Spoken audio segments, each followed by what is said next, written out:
Today we start source of energy. Mean those substances which can used to produce energy.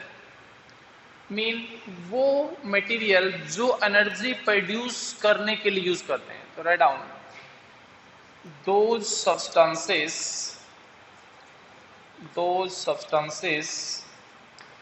which are used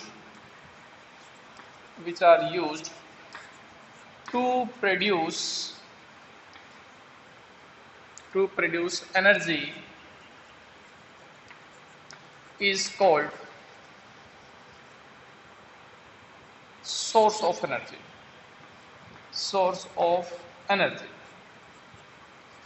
For example, all types of fuel,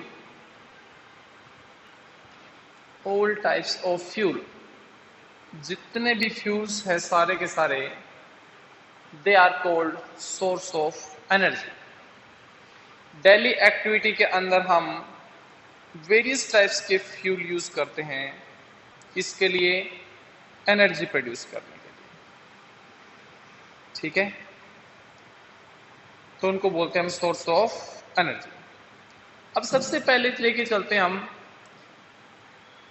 fuel भी maximum कौन से होते हैं? Fossils fuel होते हैं.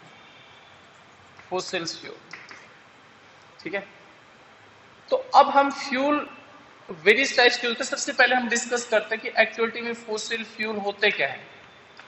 Fossil fuel, ठीक है भाई.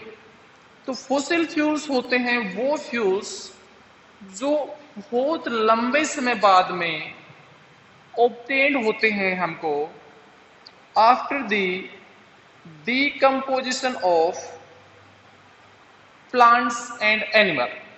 यानी कि प्लांट्स और एनिमल की जो बॉडी जब यानी प्लांट्स और एनिमल डेड हो जाते हैं तो आफ्टर ए लॉन्ग टाइम तो उनकी बॉडी डीकम्पोज होने के बाद जो हमको फ्यूल मिलेंगे उसको बोलते हैं fossil fuel.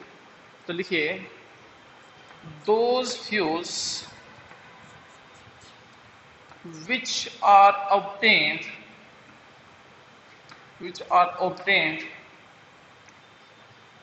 from earth crust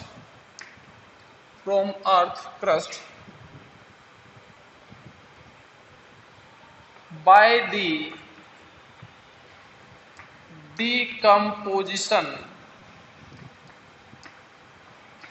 of dead plants and animal. For example, coal and petroleum.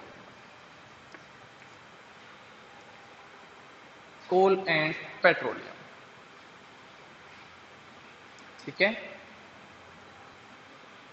अब कोल और पेट्रोलियम के साथ एलपीजी, सीएनजी, वेरियस टाइप्स के अदर फ्यूल भी हम क्या करते हैं? यूज करते हैं. अब सबसे पहले हमारे पास मेन बात आती है, जो अलग टाइप्स के यूज करते हैं वो क्या हमारे लिए सही तरीके से बेनिफिशियल है या उनके अंदर भी कोई डीमेरिट्स है. तो इसको करने के लिए सबसे पहले लेके चलते हम कि what do you mean by ideal fuel. तो एक टॉपिक आएगा हमारे पास, नेक्स्ट टॉपिक है आइडियल फ्यूल. तो लिखो a fuel is said to be ideal. A fuel is said to be ideal if number 1 mean, आप साइड में करेक्ट ऐसे भी लिख सकते हो कि characteristics of ideal fuel. Characteristics of ideal fuel, भी आइडियल फ्यूल की क्या क्या कैरेक्टरिस्टिक्स है. तो आइडियल फ्यूल की जो कैरेक्टरिस्टिक्स होती है बेटा ध्यान से वन बाय वन करते हैं हम. नंबर 1 देखिएगा, एक बार में ही करने की जरूरत है, रटने की जरूरत नहीं है. सबसे पहले it should be easily available. Easily available. Mean availability इसकी इजी होनी चाहिए। ऐसे नहीं है कि हमको फ्यूल चाहिए और फ्यूल के लिए हमको क्या करना पड़े, इतना इंतजार करना पड़े, इतना लंबे समय तक ट्रैवल करना पड़े, इतना डिस्टेंस ट्रैवल करना पड़े, तो वो फ्यूल जो होगा वो आइडियल नहीं हो सकता। हमें आसानी से मिल जाना चाहिए। Secondly, it should be cheap. कहता है आइडियल फ्यूल की सेकेंड कैरेक्टरिस्टिक्स है कि एक सस्ता होना चाहिए। ऐसा नहीं है कि सोने के भाव मिल रहा है। भाई हम क्या करें, फ्यूल लाने जाए, हाँ भी फ्यूल कितने का आएगा, 10 लाख का आएगा, कितने दिन चलेगा, 20 दिन चलेगा। और 10 लाख में 20 दिन अगर हमारे पास इतनी इनकम ही नहीं होगी तो फ्यूल लाएंगे कहां से। चीप होना चाहिए, यानी कि हमारी पॉकेट उसको अलाउ कर देनी चाहिए। Number 3, it should easily transportable. Easily transportable कहता है इसका ट्रांसपोर्टेबल जो है वो आसानी से हो जाना चाहिए। ऐसे नहीं है कि फ्यूल लाने के लिए हमें पूरी ट्रेन बुक करनी पड़े या पूरा ट्रक लेके आना पड़े। ठीक है, सारे पड़ोस वाले भी तंग, हम भी तंग, तो ट्रांसपोर्टेबल तो इजी नहीं हुआ। बिल्कुल आसानी से, यानी कि जैसे अगर हम बात करें एलपीजी या सीएनजी का सिलेंडर है, आराम से ले आते हैं। Number 4, it should be eco friendly. Mean आप इसके 2 पॉइंट भी बना सकते हो, मैं इसको 1 पॉइंट बना दिया। सबसे पहले mean eco friendly mean it do not release harmful और टॉक्सिक गैसेस। कोई टॉक्सिक और हार्मफुल गैस रिलीज नहीं करनी चाहिए। ऐसे नहीं है कि हम फ्यूल जला रहे हैं और सारे पड़ोस में क्या धुआं हो गया, स्मोक हो गया, तो वो एयर पोल्यूशन भी करेगा और जैसे बारिश आएगी तो क्या हो जाएगा, वाटर पोल्यूशन भी हो जाएगा। ऐसी ट्रेन की भी रिस्पॉन्सिबिलिटी वो हो जाती है। तो कहता है इको फ्रेंडली होना चाहिए, mean it do not release harmful और toxic gases as well as do not release wastage material. Next point बना सकते हैं हम इसको, इट डू नॉट प्रोड्यूस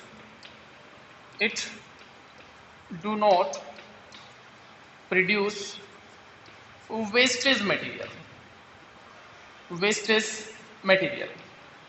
ये वेस्टेज मटेरियल नहीं रिलीज करनी चाहिए, जैसे ऐस हो गई, राख हो गई, तो ये क्या होना चाहिए, इसके अंदर नहीं होना चाहिए। 6 में लेके चलता हूं, 6 और 7 वेरी इंपॉर्टेंट है। It should have high calorific value. ये एक बार लिख लीजिएगा कैलोरीफिक वैल्यू। अभी हम डिस्कस करते हैं what do mean by calorific value. और 7 होता है it should have low ignition temperature.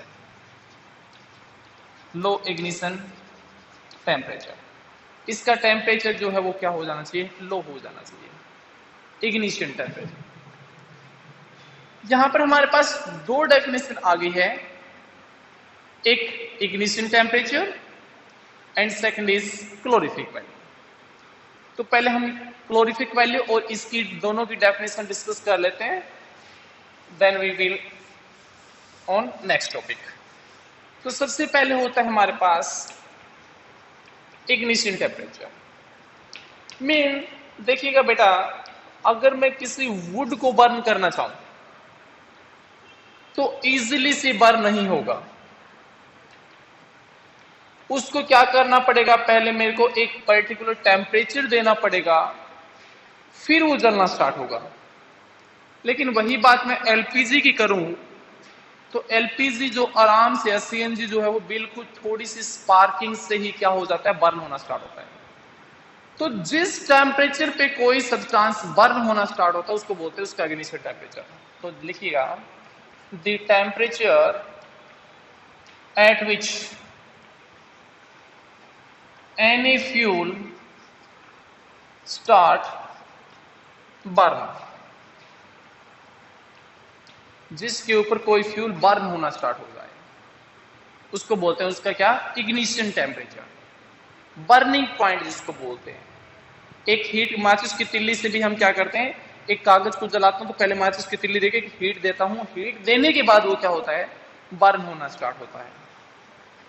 और कैलोरीफिक वैल्यू क्या होती है, मैं क्या करता हूं, किसी भी फ्यूल का 1 kg 1 किलोग्राम ले लेता हूं कोई भी फ्यूल को, और 1 किलोग्राम फ्यूल को जब मैं कंप्लीटली बर्न करता हूं तो जो अमाउंट ऑफ हीट रिलीज होती है इसके अंदर, उस हीट को बोलता हूं उसकी कैलोरीफिक वैल्यू। तो write down, it is defined as the amount of heat released when 1 kilogram of any fuel is completely burn in air, air के अंदर हम उसको कंप्लीटली बर्न करते हैं, तो जो उसके अंदर हीट रिलीज होती है that is called its calorific value.